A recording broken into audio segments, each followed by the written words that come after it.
Get ready with me while we talk about how 2020 made me an angry person. I like to think that in general, I am a kind, pleasant individual, somebody that people want to be around.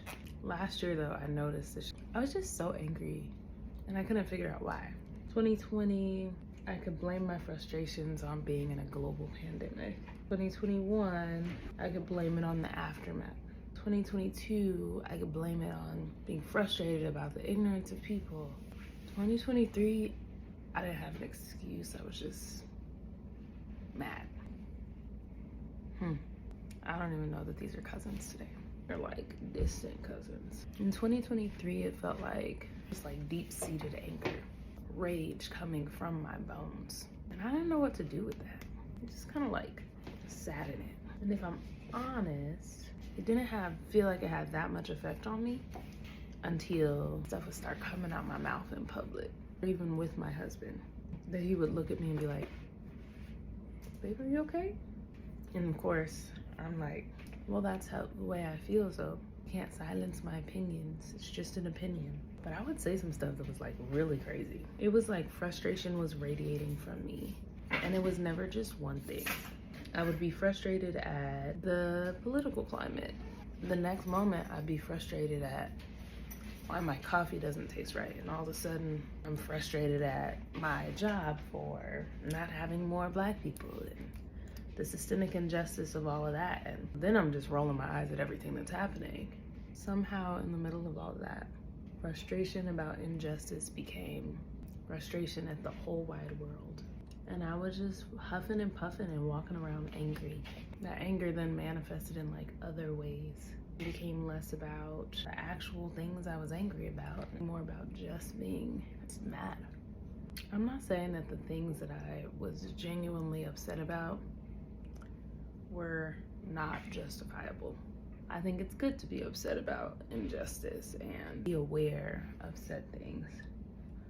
I think it's good to be aware of how our systems play into each other and create extra challenges for people who have done nothing but exist, and just be a little different or a little more brown or a little more queer.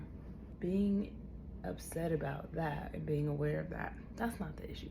The issue was that the anger and the irritation festered and made me an angry person. I was less pleasant to be around. Nobody told me that I was less pleasant to be around. People would just ask me with actual curiosity, hey, are you okay? Y'all, being angry was affecting my marriage, which was uncool. It was affecting my relationship with people, even though they couldn't see it. I would think things about people that were just nonsensical. I would have thought processes like, wow, that person is so inconsiderate over the tiniest little things. Anger was just radiating from my soul.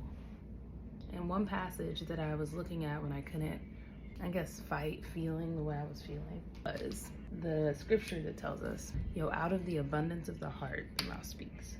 And I was like, what was actually wrong was my heart posture. I allowed myself to get like hyper frustrated by things that were justifiable to get upset about. But I just let it fester. I was just sitting in anger with no hope to boot. I'm just mad.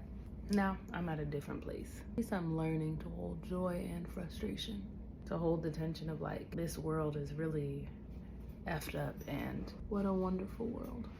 Because the truth is really somewhere in the middle. I guess I say all of that to say, I don't know where you are right now, but if you're anything like me, the past several years compounded and combined with regular life things that just happen, combined with the knowledge of the inner workings of things and systems and people, combined with the daily fight to earn what you're worth and live an abundant life and function through injustice, can make you really angry and bitter and resentful. And honestly, that's not good for you or me. There is such a thing as like righteous anger that exists, but choosing to identify the hope and the joy it doesn't take away the bad stuff. It just protects you from like this soul sickness that festering anger can become. So I hope that if you do listen to this and you're like, that's me, you can take my advice and still search for the beautiful. It'll help you to be a kind person in a hard world. It'll help you to be more authentic.